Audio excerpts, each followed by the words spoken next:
Yes, my hair is falling out.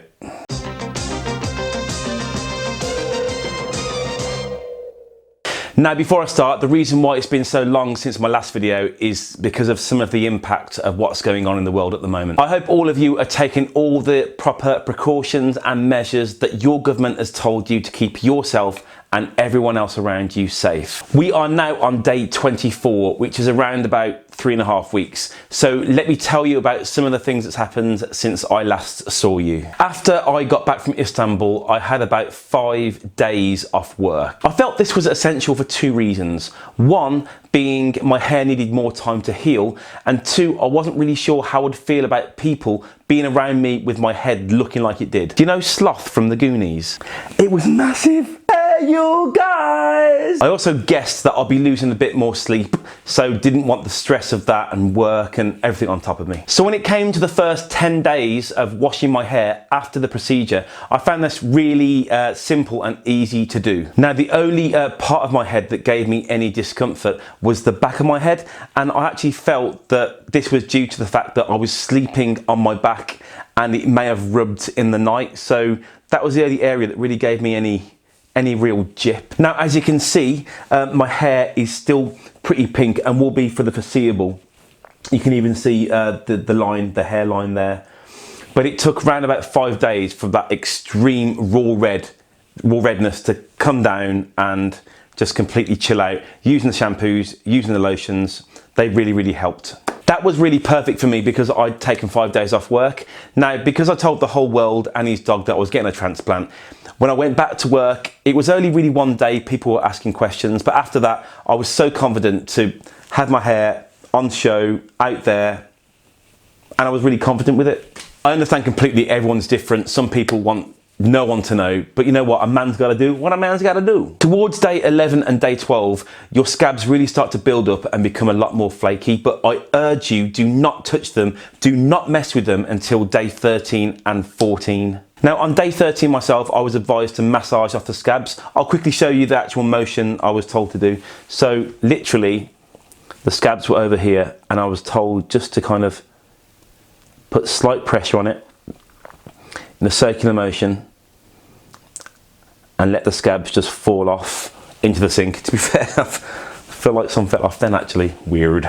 Some places recommend you use lotion to do this, but Elite Hair recommended you do it dry, and that was very important. Let me just stress to take your time with this, just so you don't dislodge any sensitive follicles. Just literally massage down on the head there. Do not pull any scabs up because that may take some grafts up, so we do not want that. We want 100% follicles on our heads. Now here comes the really hard part.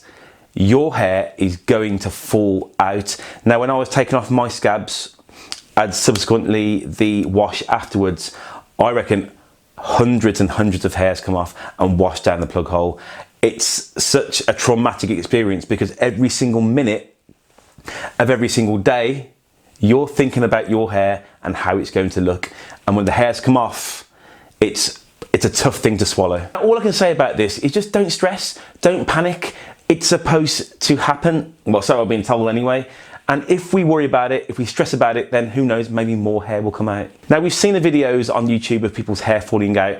10 months down the line, they've got a nice full head of hair. Now, I reckon about half of mine has actually fallen out so far. It's horrid. But what I'm trying to do is put myself in a place where I'm not worrying about it and just getting on with my life, because this will take some time. So shall we have a look around my head and see where I am at 24 days? So here we have it. It's pretty pink still.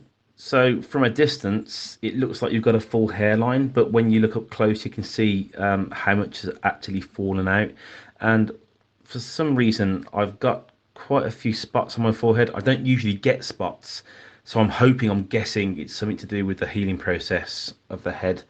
But as you can see, quite a few nice thick black hairs coming through. Again, this is just 50%, maybe even less of what I originally had transplanted, so fingers crossed they will come back again. Even these might even fall out as well.